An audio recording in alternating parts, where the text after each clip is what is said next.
C'est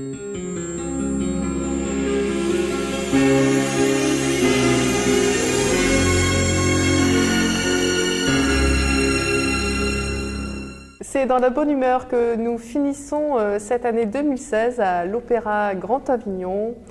Nous sommes pour parler de cette œuvre, de cette opérette, Le Chanteur de Mexico de Francis Lopez, et c'est à côté de Didier Benetti, le chef d'orchestre, le maestro, celui qui mène cette bonne humeur en musique. Bonjour. Bonjour. Merci d'être là avec votre sourire, votre bonne humeur, votre belle énergie. Le Chanteur de Mexico, musicalement, qu'est-ce que ça vous évoque justement, vous, dans cette lumière et dans cette belle musique? Bah déjà, un grand voyage, un grand voyage, parce que c'est vrai, même musicalement, on démarre avec presque la musique folklorique basque, effectivement, avec ses connotations. Après, on va évidemment vers la musique un peu plus exotique, vers le Mexique, et ça rappelle beaucoup de choses quand même, des grands succès. Bon, évidemment, je suis pas vraiment de l'époque de Mariano, évidemment, mais bon, je les ai entendus. Et c'est partie des grands tubes que tout le monde a plus ou moins dans les oreilles, quel que soit l'âge. Et c'est de la bonne humeur, effectivement. C'est de la très jolie mélodie, très bien faite. Vraiment des mélodies. Qu'est-ce que c'est une belle mélodie? Je pense d'abord c'est une mélodie qu'on retient facilement et qui parle de suite et puis qui a beaucoup de charme et beaucoup d'entrain et nous met dans vraiment une belle humeur, bonne humeur.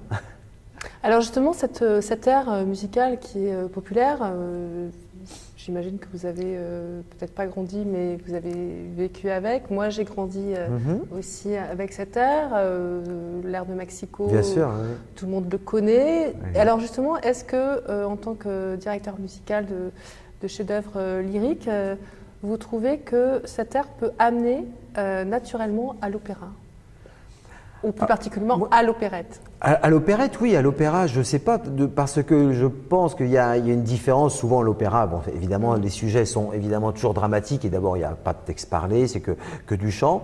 L'opérette, évidemment, de temps à autre, mais même effacer, souvent... pardon, excusez-moi. Pardon, non, mais... Effacer justement cette barrière, quelque part, oui. Entre l'art lyrique et puis le chant populaire, quelque part. Je pense que de toute façon, déjà servi par les artistes que l'on a aujourd'hui, notamment qui sont comme Florian, un artiste lyrique reconnu en tant que tel, déjà je pense que la barrière a plus facilement tendance à tomber.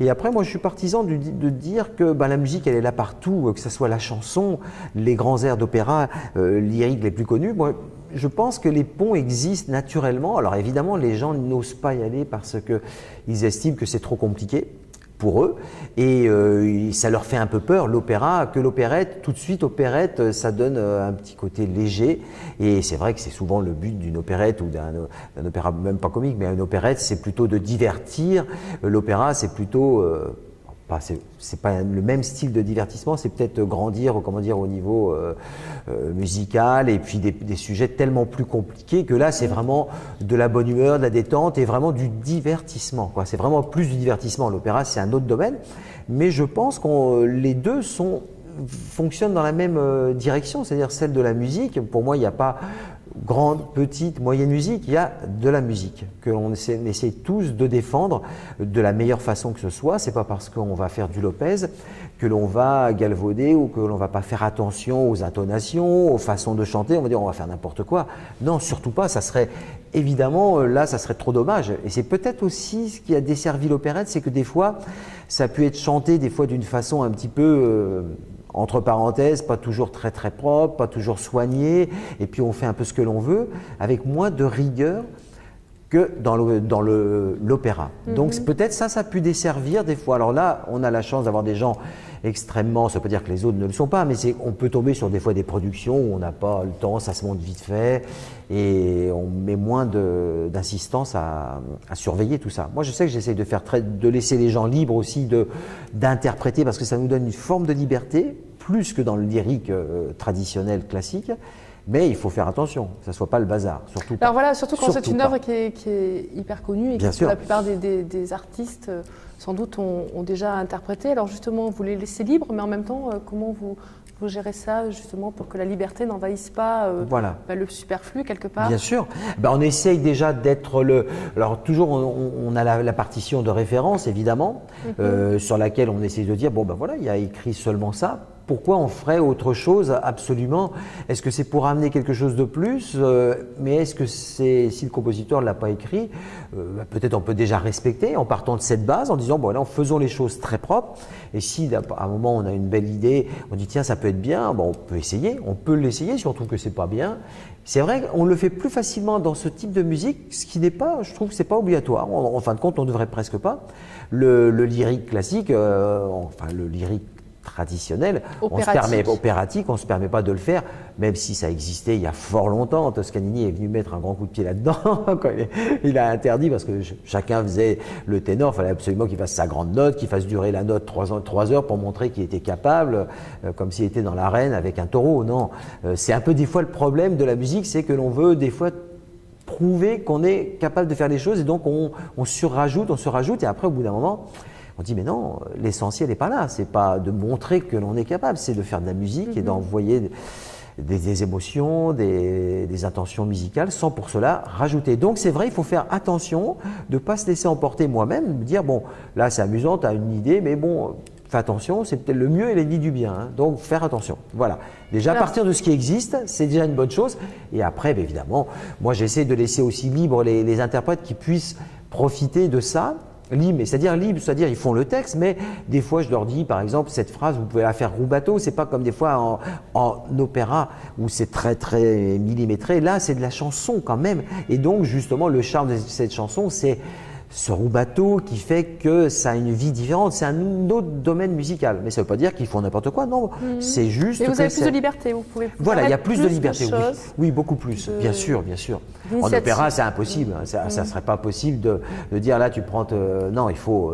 un rubato existe, mais bon, on ne peut pas s'amuser. Nous, on peut s'amuser dans la mesure, la mesure musicale.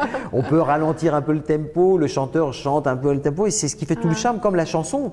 Quand on entend des chansons de Cambrel, ou même les chanteurs chantent, à un moment, on se dit, il n'est pas pile dedans, mais il est dans la mesure. Et donc, ça a du charme aussi, ça permet de faire traîner une phrase et on récupère le temps. Ça, c'est le style qui fait qu'on peut le faire. Si on était vraiment, vraiment carré, je pense que ce serait peut-être un petit peu trop rigide. C'est quand même de la chanson populaire que tout le monde fredonne et nous, elle est sublimée par des voix superbes. Voilà. Justement, laisser aller cette légèreté, cette liberté. Alors vous êtes donc le directeur musical justement. J'essaye, voilà. Comment je pourrais dire, dans un éclectisme aussi assez marqué, puisque vous êtes donc directeur musical aujourd'hui pour le Chanteur de Mexico. On vous connaît bien sûr dans les musiques en fête, Orange, au Corrégie d'Orange, où justement il y a cette diversité de mélodies et de mesures. Vous participez justement, comme je le disais, en off au projet pédagogique des Corrégies. Alors comment arrivez-vous à vous nourrir et en même temps partager cet éclectisme? Me nourrir, c'est déjà, je pense que venant d'où je viens, c'est-à-dire du monde vraiment classique, mais en tant que percussionniste, évidemment, j'ai obligatoirement touché à tout ce qui est variété, rock, jazz, parce que c'est impossible sans. Mais mon métier fait que j'ai beaucoup évolué et j'évolue toujours dans le classique, donc j'arrive à avoir, la passerelle se fait très facilement pour moi. C'est-à-dire que je ne suis pas cantonné que dans le classique ou que dans la musique à variété, donc souvent on m'appelle pour faire ce genre de lien entre des formations classiques et des choses plutôt en dehors, variété, mais avec une exigence orchestrale, classique. Donc, j'arrive à faire ce pont-là parce que ma culture me permet de le faire assez facilement et j'ai une sensibilité à la musique légère, musique jazz, rock et aussi la musique classique. Donc, j'arrive à le faire assez facilement. Et puis, moi, j'adore de touche à tout. Ce qui est difficile en France, c'est de faire comprendre qu'on peut. C'est pas parce qu'on touche à tout qu'on fait tout à moitié. Les gens, des fois, ils disent ils font plein de choses et on aime bien mettre les gens dans des cases, mais je trouve que ça sclérose complètement. On se nourrit de plein de projets. Moi, j'apprends énormément quand j'accompagne des gens de jazz ou de rock ou de classique. Et en opéra, j'apprends également. Donc, je pense que ce sont toujours des échanges on parle de musique, quoi qu'il en soit, et chacun nourrit l'autre. Donc, il faut seulement être un peu ouvert, quoi. C'est tout, quoi. Alors après, évidemment, selon l'esprit que l'on a, il y a des chefs d'orchestre qui ne sentiront pas du tout d'accompagner un truc où c'est un peu léger, où on peut, c'est pas le mot s'amuser, mais avec une forme de légèreté. Il y en a qui auront besoin de plus de rigueur, mais on est tous différents, donc c'est bien, profitons de nos diversités, quoi. Est-ce que vous avez la sensation ou l'impression d'être un passeur finalement de Un différents passeur. styles? En tout cas, j'essaye de passer, de transmettre, de faire en sorte il y ait un superbe lien entre tout le monde, Ouais. entre l'orchestre, les solistes, et qu'on fasse partie tous d'une même fête. Et donc effectivement, on se passe la parole parce qu'effectivement, moi je mets l'orchestre c'est pas le mot à disposition, mais j'accompagne les chanteurs et ce que je leur envoie, ils me le renvoient et on se renvoie tous en musique. C'est ça un peu, c'est un éternel échange, c'est un peu du ping-pong. On envoie des belles ondes musicales et positives et on en reçoit pareil.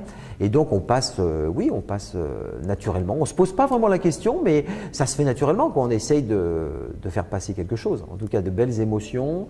Et toujours servi d'une façon la plus professionnelle, c'est-à-dire avec les qualités de notre métier, de ce que l'on sait faire, quoi. Voilà, possibilité. Du coup, j'ai perdu le fil de ma Je question. suis désolé, navré. Bon. Que ressentez-vous justement quand vous vous dirigez dans des différents endroits, à différentes échelles et à différentes mesures? Ah oui, de toute façon, effectivement, c'est toujours très différent d'abord en fonction du projet, mais surtout aussi des gens avec qui l'on travaille, notamment certains orchestres qui vont, pour quelles raisons, être peut-être plus réceptifs à ma personne, moins. Ça peut, alors donc, on ressent, bon déjà, on essaye d'arriver avec générosité, faire de la musique et puis respecter quand les musiciens savent qu'ils ont en face d'eux quelqu'un qui sait de quoi il parle déjà, qui mène son bateau le mieux possible. Alors après, on a tous nos qualités, nos défauts. Et déjà, les choses se passent globalement bien. Après, il y a les choses humaines, le rapport entre les musiciens et le chef. Et c'est vrai que c'est quelque chose un peu qui est différent des lieux dans lesquels on va, quoi. Voilà. Mais en général, moi, ça se passe, enfin, comme beaucoup de collègues, ça se passe assez bien. À partir du moment où je pense que la plupart des musiciens et des artistes, à partir du moment où on sait où on va, on montre qu'on est ouvert et que on sait vraiment de quoi on parle. C'est-à-dire, on ne vient pas là, qu'est-ce qui se passe, là, je ne connais pas ma partition. Là, déjà, il vaut mieux éviter. Donc, si on connaît bien sa partition, parce que les musiciens et les solistes ont besoin d'être guidés dans une direction. C'est votre rôle en même temps. C'est mon rôle, voilà, c'est comme un guide qui va emmener des gens voyager quelque part, faire une magnifique excursion. Bon, il va les guider quelque part. Et c'est vrai, le chef d'orchestre, le mot chef d'orchestre n'est pas tellement fin pour en France, on dit en anglais on dit conducteur, voilà, on exactement. conduit, c'est beaucoup plus je trouve que c'est beaucoup plus joli. Alors donc évidemment un conducteur aujourd'hui, ça sonne pas tellement un leader, enfin évidemment c'est pas français, mais un guide évidemment c'est pas adapté. Alors, donc on dit chef d'orchestre. Mais le mot chef, il y a une mauvaise connotation qui de suite impose un genre de il y a la hiérarchie, mais elle est un peu obligatoire parce directeur musical aussi. Voilà, directeur musical c'est bien. Après on est obligé en tant que chef, et ça c'est obligatoire. Il n'y a pas de démocratie en musique, c'est-à-dire qu'à un moment, il n'y en a qu'un qui décide, c'est le chef, et obligatoirement, parce que chacun des musiciens, des artistes peut avoir son opinion sur la façon d'interpréter, puisqu'on est tous musiciens, on a tous une sensibilité, mais bon, si on demande l'avis à tout le monde, c'est pas possible. Donc il y a une personne qui prend les commandes et qui emmène le bateau à la bonne destination. Capitaine. Le capitaine, voilà. Donc il y a un moment, comme dans plein d'endroits, il n'y a pas place à la démocratie. Vous me suivez et puis de toute façon ça se fait naturellement. Après c'est la façon d'emmener les gens. Voilà, ça fait partie des choses complètement magiques qu'on a du mal qu'on perçoit, qu'on ressent et qui font partie toujours des choses magiques. On sent des fois là ça marche bien, l'orchestre suit bien. Pourquoi? On ne sait pas des fois pourquoi, on ne sait pas. Là ça suit moins bien alors que je fais pareil avec le même orchestre, avec un autre orchestre. C'est marrant, ils réagissent moins, c'est drôle, quoi. C'est des choses comme ça qu'on vit sur l'instant. Des fois on se dit pourquoi, on ne sait pas. Alors comment êtes-vous justement passé d'instrumentiste à, alors comment je dis, conducteur, capitaine musical, on va dire capitaine, directeur musical. Comment êtes-vous passé justement d'instrumentiste à justement à la personne qui emmène la musique? D'abord, ça s'est fait très lentement, très, très naturellement. C'est qu'au bout d'un certain nombre d'années en tant que musicien d'orchestre et percussionniste, que j'exerce encore aussi, j'en suis heureux. Au bout d'un moment, je pense, j'ai senti un manque musical, c'est-à-dire de par mon instrument et puis de par ce que je jouais. J'avais besoin de prendre plus les choses en main, c'est-à-dire de prendre des décisions et ne pas être seulement celui qui joue sa petite partie au moment où il faut. Donc j'avais envie de prendre les choses en main moi-même. Et donc il n'y a qu'une seule solution, c'est la direction d'orchestre, évidemment. Sinon, on ne peut pas. D'accord. Donc c'est venu petit à petit. Et puis les choses se sont faites vraiment très doucement, avec après en montant des petits orchestres amateurs, après des orchestres un peu plus professionnels, et puis après voilà quoi, les choses se font. Après on travaille, on a la chance de travailler avec quelqu'un qui vous remarque et puis il vous fait travailler dans un domaine. Et alors c'était quoi la première grosse étape, on va dire? Moi j'avais commencé avec à Paris, mais c'était trop jeune. Enfin ça faisait trop peu de temps que j'exerçais la direction. J'avais un poste de directeur musical avec l'orchestre Colonne. C'est un orchestre d'association, mais il y a 3 orchestres symphoniques d'association à Paris. Mais ça faisait à peine 3 ans que je commençais à diriger, donc ça s'est bien passé, mais c'était peut-être un peu trop tôt. Et après, donc, ça m'a fait faire d'autres choses, des concerts à droite à gauche dans des orchestres un petit peu de province. Et puis après, vraiment, ce que j'ai fait, c'est avec Jean-Louis Grindin, justement, qu'on connaît, avec Liège. Et l'Opéra de Liège où il était. Et on a fait Showgirl, Saint-Aimé-Chaud, la fameuse comédie musicale. Et là, je suis entré d'un seul coup dans le monde de la comédie musicale. Et je me suis amusé même à écrire des arrangements, à réorchestrer des petites choses. Et là, je me suis senti aussi, en tant que directeur musical, avoir envie aussi d'écrire, puisque depuis quelques années, je compose aussi, j'écris pas mal de musique, j'arrange, je réorchestre beaucoup. Donc ça j'aime beaucoup, quoi. J'adore. Ça fait partie d'un tout. Ça, les deux vont avec, pour moi.